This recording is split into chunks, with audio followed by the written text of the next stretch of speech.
dear members of the chair, dear audience, dear guests. I am very excited to introduce you my PhD thesis, which is about the role of radioembolization in patients with liver tumors. My name is Alexandra Ádám. I am a 6th-year medical student and a first-year MD PhD student, representing the Department of Interventional Radiology from Semmelweis University in Budapest.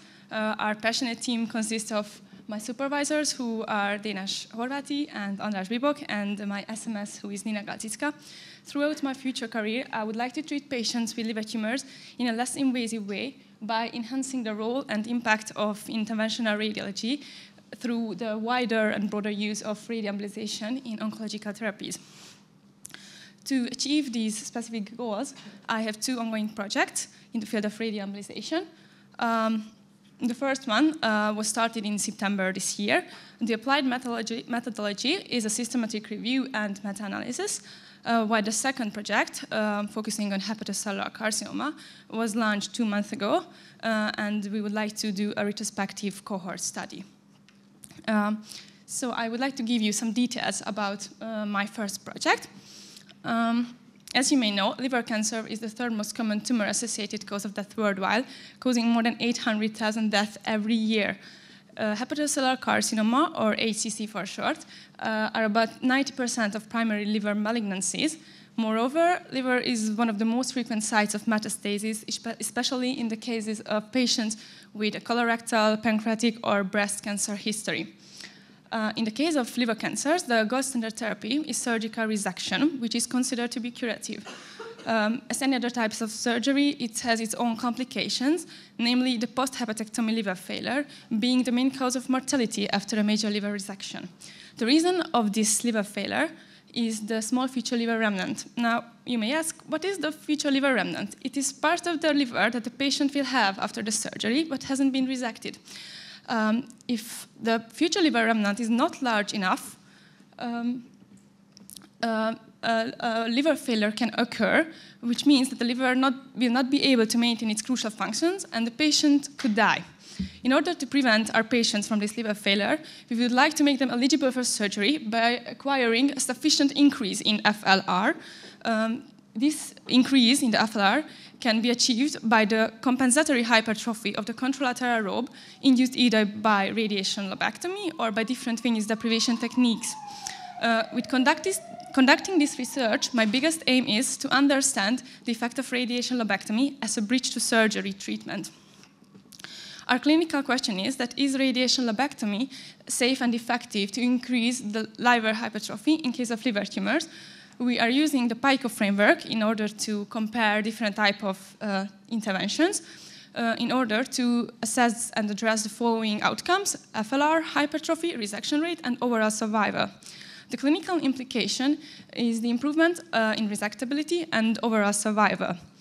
If our hypothesis is correct and gets confirmed, the results of our research can be directly translated into patient's care, and radiation lobectomy can serve as a substantial treatment. At this slide, you can see some of my key articles, which were used for the feasibility check of the topic. We are going to pull a single-arm as well as two-arm studies. Here, as you can see, all the outcomes are the same outcomes we would like to measure, and mainly we are expecting observational studies. The literature research was conducted at the end of November in 4 different databases with the following search key, where domain 1 refers to the disease itself, and domain 2 to the different type of interventions. At the end of the search, I got more than 9,000 hits in these 4 databases, and after the duplicate removal, a number of around 5,600 records still remained. Currently, I have finished the duplicate removal, and the title abstract selection is still going. We would like to finish it until the 24th of December as a Christmas present for ourselves. Moving on to my second project, which is about investigating the safety and efficacy of radioembolization in patients with hepatocellular carcinoma. The average survival rate of HCC is about from 6 to 20 months, which is not that much. There is a current guideline which was updated recently in 2022. However, it gives recommendations on treating single lesion HCC, which are smaller than 8 centimeters.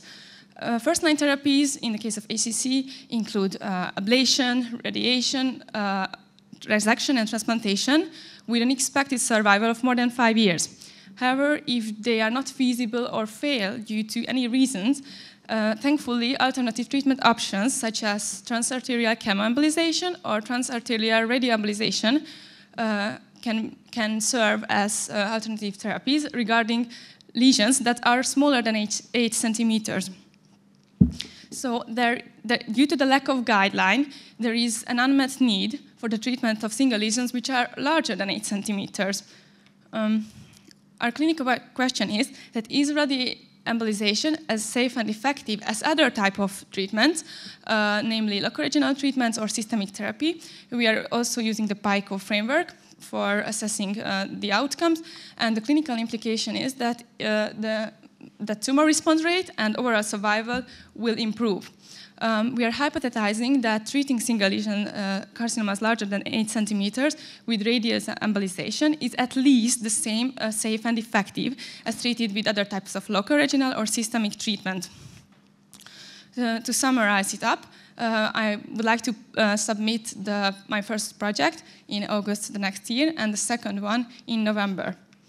And as a closure of my presentation, I would like to quote the words of the American Nobel Prize-winning geneticist Barbara McClintock. If you know that you are on the right track, if you have this inner knowledge, then nobody can turn you off, no matter what they say. Thank you for your kind attention.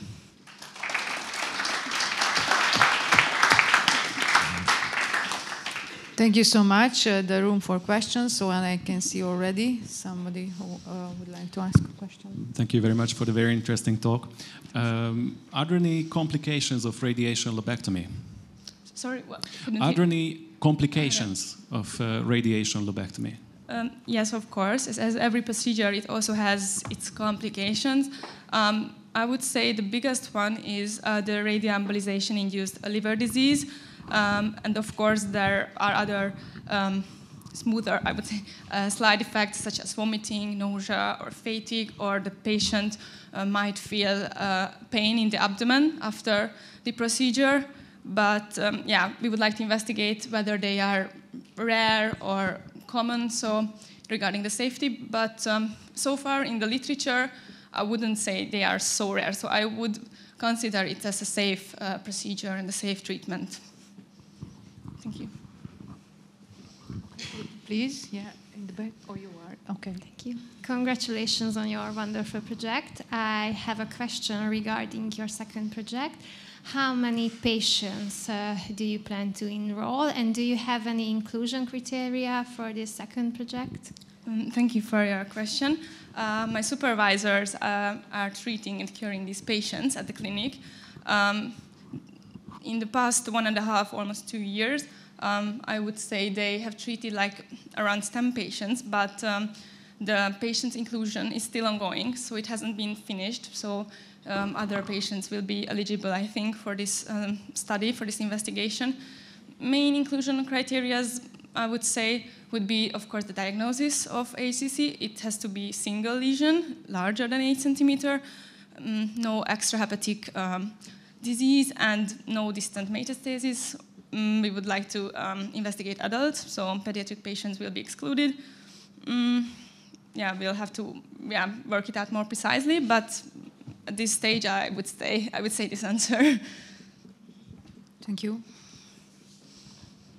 Thank you for your presentation in that highly important topic. So my question would be that what do you mean by the term in case of the normal liver? What do you mean? By the term in case of normal liver, when you mentioned the 20%. Yeah, you mean, okay, I think you mean the first project, right? Yes, yes, regarding the first project. Yeah, you mean this number. Yeah, thank you for your question. I mean that the liver doesn't have an impaired function. We assess parameters like total bilirubin level, total albumin level, and the international normalized ratio. We measure them. But for example, if the liver is steatotic, so there is steatosis, it has to be higher, so at least 30%.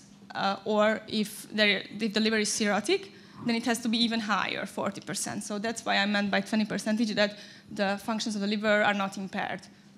Okay, thank you very much. Thank you. First of all, so brilliant presentation. Can you elaborate how the future liver remnant is measured? Yes, thank you for your question. With imaging-based volumetric assessment, with high-resolution contrast-enhanced CT or MRI, and there are also functional tests evaluating the function of the future liver remnant, the technetium mabrofenin scintigraphy, which measures the liver uptake and excretion of the radial tracer, or the indenocynin green test, also used and performed. So one last question then. Congratulations. In your second project, you mentioned this 8 centimeters. How often is the tumor is bigger than 8 centimeters, and what is the gold standard method for measuring this 8 centimeters? Thank you for this question.